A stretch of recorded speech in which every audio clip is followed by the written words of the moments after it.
No, those two, I think those two cars right now probably are the class of field. That's kind of different than what we've seen at a lot of the races this year, where the tires are so durable that fresher tires haven't been much of an advantage. They took 4 tires and marched right to the front. Are their cars that much better than everybody, or are the tires actually a factor in, you know, these guys that are planning on the 2 on these late stops? I think Earnhardt's car is that good. I mean, we saw that earlier in the day. They probably adjusted the 17th, where now it is equally as good, but those cars have been strong all day. And I think that they wanted all these cars up front, and even some guys in the back. They're changing 4 tires right now. There's going to be a point, and I don't know exactly when that point is, maybe lap 200, 210. They probably will just gas and go, or just right sides. Will be no more 4-tire stops. They're going to go for that track position. Oh, here goes Kenseth on the inside of Junior. Oh, yeah. Now, Junior, back off. Please don't go down the outside. Junior. Uh-oh, right. Not where... And he backed off a lot there to get back down under, like we talked about. Try the old cut around move. But you're right, Benny. They're setting themselves up for that last pit stop. Exactly. Track position. I agree with you. If you can get tires on it now, now's the time to do it. Now, just so you guys know, a lot of guys down here on pit road that have tried the 2 tires, not many of them have been real happy with how the car is handled. So keep that in mind. It's been a kind of a motto down here. It's no tires or 4 tires, but 2 tires not getting the job done. You're going to have to sell your driver on it. Hey, Bill, how about finding out for me tire wear? Can they run a couple hundred laps without wearing the tires out? Well, you know, I wanted to show you Rusty's right front tire, Benny. He came in, did a 2-tire stop, then went out, and then came in and had the cut right front. They had changed right side tires. The wear seems to be good, but these guys are concerned with running over some stuff on the racetrack. And you know what, Bill? That's right. And what happens is when you got the pressures down, and it happened early for Rusty, when the pressures are down, that's the best chance you're going to get to cut a tire, especially if we do have rocks coming up from the racetrack. These are the tires they just took off, Rusty, when he came in with that cut right front. This is the right front. The cut's actually around the back. You can't see it because of the way these are stacked. But again, they had made the 2-tire change. They convinced Rusty 2 tires would be good. He went out and cut the right front. May have run over something on pit road or perhaps something on the racetrack. But some of these other guys are talking about 2 tires aren't getting it done. It's 4 or no, and then you go. Marty? Well, Bill, the great run continues for Dale Earnhardt Jr. And you guys in the booth wondered earlier why Ryan Newman got around so easily. Well, for about 5 laps, Junior's tires don't come in. I just asked Tony Erie Sr., are you going to change 4 or none on the last stop? He said, I'm changing 4. Alan? Troubles for Ricky Rudd. Is going to bring out the caution flag. Oil from Ricky Rudd's car. Yellow number 8 is on. And the car looks like it's running. Like maybe it's an oil line or something that is... Smoke in the front, so it's probably coming from the motor. How about it, Matt? Well, they are going to hit pit road. Ricky said the gauges look good, Fatback. It must be an oil line loose or something, so they're going to hit pit road and take a look at it. And he says the engine is still running and the gauges look good. Ricky Rudd 7th in points coming into this race. Now we've got an outside. We got an outside groove that's suspect. Now he's all down the inside groove. Yeah. Oh yeah, that's good. And NASCAR is very anxious for him to get that car off the racetrack and out of the groove. They have black flagged him. They've told him if he keeps on the racetrack another lap, they're going to stop scoring him. Yeah, he's definitely put some oil down because he slipped in his own oil there coming out before that last time. All right, pit stops. 142 laps to go. Second to last stops of the race, potentially. Everybody will put 4 on, I would think. Well, and based on what you were talking about, now's the time to do it. I can answer that because Goodyear said 120 to 140 on the tires. Okay, they got to change 4. Marty Snyder. Dale Earnhardt Jr. in the middle of your screen. Tony Erie Sr. said we've got to chase the racetrack there a little bit. Just a little bit tight. Bill Snyder, the rear tire carrier, will make 1 round of wedge in. Bill Weber. 17 of Matt Kenseth at the top of your screen. This is 4 tires and fuel. They discussed about taking 2. Robbie Reiser sold them on 4. Matt, at the bottom of your screen, Ryan Newman, they made a wedge adjustment. His car gets tighter and tighter as the run progresses. 4 tires, remember, back at lap 106, he took out 2 tires, a close call leaving. He ran over the 18's air hose. Dave.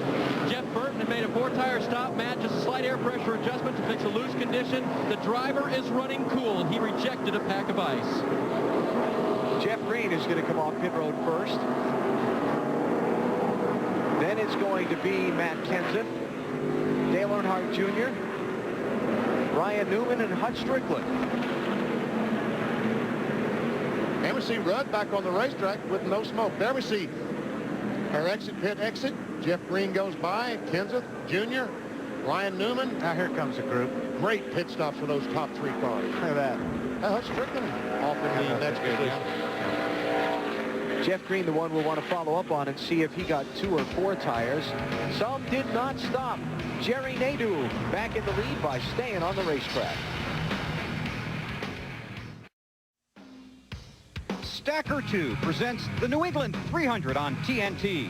Today's race is brought to you by Stacker 2, the world's strongest fat burner. Burn fat, crush cravings, and supercharge your energy.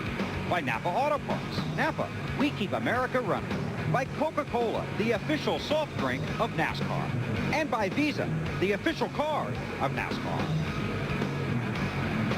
101,000 sold out New Hampshire International Speedway, watching what has been a very frustrating and tension-filled New England 300 for the drivers and teams. Let's check out our Pepsi race recap and show you what's happened on the day so far.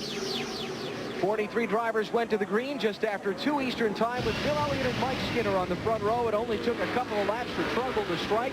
Racing for third, Dave Blaney got turned around, back into the wall in turn 3. Jimmy Spencer looping it around off turn number 2. He continued away without hitting anything. Then lap 29, Joe Nemechek got nipped by Jeff Green. Hard contact in turn 1, expressing his displeasure. Track conditions have started deteriorating. Bill Elliott, with problems on his car, dropped him a number of laps down after a mechanical problem. Then we saw a lot of this. Slipping and sliding. If you get a tire up out of the groove, you got problems. John Andretti and Casey Atwood crashing down the front stretch. Got Kyle Petty just getting the tire a foot out of the groove and blasting the outside wall. Rusty Wallace with a cut tire, dropping back in the pack. He went a couple of laps down. He's made them both up now. Tony Stewart running in the top 5, just out of the groove. He cranks the outside wall. And now this most recent stretch of laps, Kurt Busch, cut tire, falling behind on pit road, and Ricky Rudd oiling the racetrack down, bringing out what is the 8th caution just past the midway point of this race. Boy, it's been brutal. Got a lot of cleaning up to do, so we'll take another break here from the New England 300, presented by Stacker 2 at New Hampshire. Did you know that over the history of the New Hampshire International Speedway, Ford has been the most successful manufacturer here with half of the wins? Jeff Burton, the most successful driver with 4 wins. So how does the boy from Virginia become so successful in New Hampshire? Well, believe it or not, he has a hometown advantage. Crew Chief Frank Stoddard is from North Haverhill, New Hampshire. It's about 50 miles north of here. Frank started hitting the racetracks at the age of 10. And at 14, started working for Northeast racing legend Stub Fadden. Frank's success as a crew chief up north led to a job down south with a young driver named Jeff Burton. And guess what? Their first race together, they won, and they've been winning together ever since. We're back to green on the racetrack.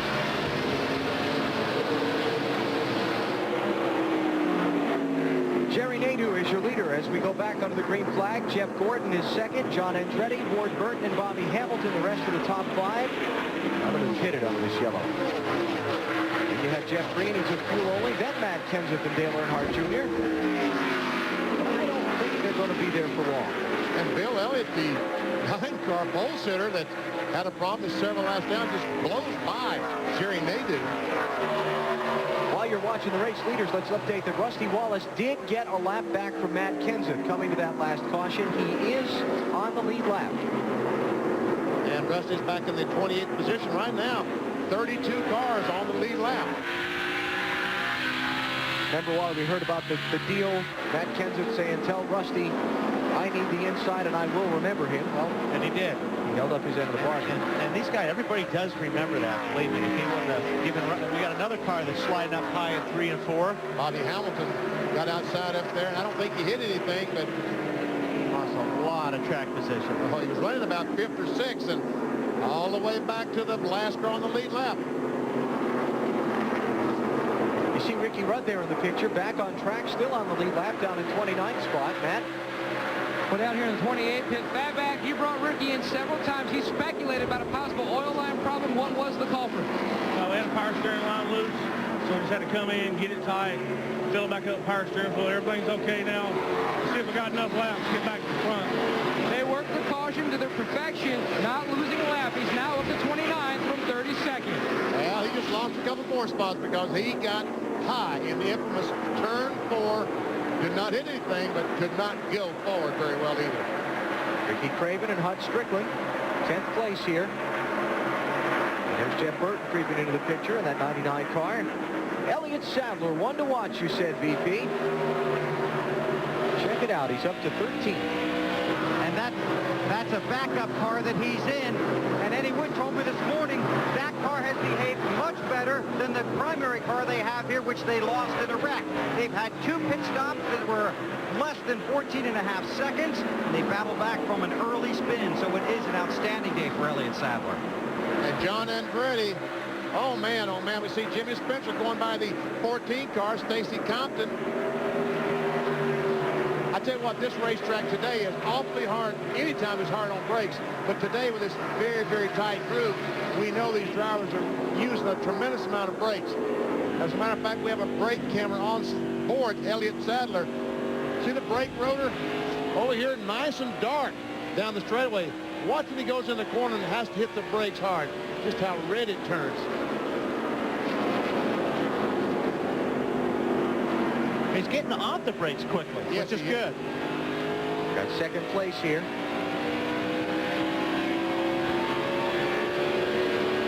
Ward Burton goes by Jeff Burton.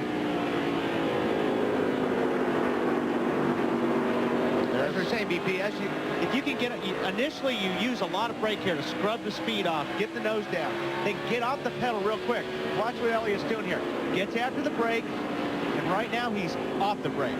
And that's a good sign. That's a sign the car's working really well. If you saw that rotor red for a lot longer, that means his car's not working so good. He's using the brake to slow the car down and turn the car. So it looks like he's got a pretty good car underneath him right now. Elliott Sadler started 38th. Right now he is running 13th. About 6 seconds behind leader Jerry Nadeau. A couple more cars that we talked about besides Elliott Sadler, who started in the back, was Dale Jarrett. Started back in about 33rd position, and DJ is... He's made about half of it up. Bobby Labonte. 17th. Bobby Labonte has made about halfway through the field, too, starting in the back in that backup car. He's 21st. What's going on with the leader, guys? Well, Benny, the leader has not had brakes since lap 2, according to crew chief James Ince. So Jerry Nadeau is driving it around here essentially without brakes, which I guess means he won't have many problems with it. While we get a change for position on the track, Nadeau is on the same sequence with the rest of the leaders now, Alan, so he should not fade back.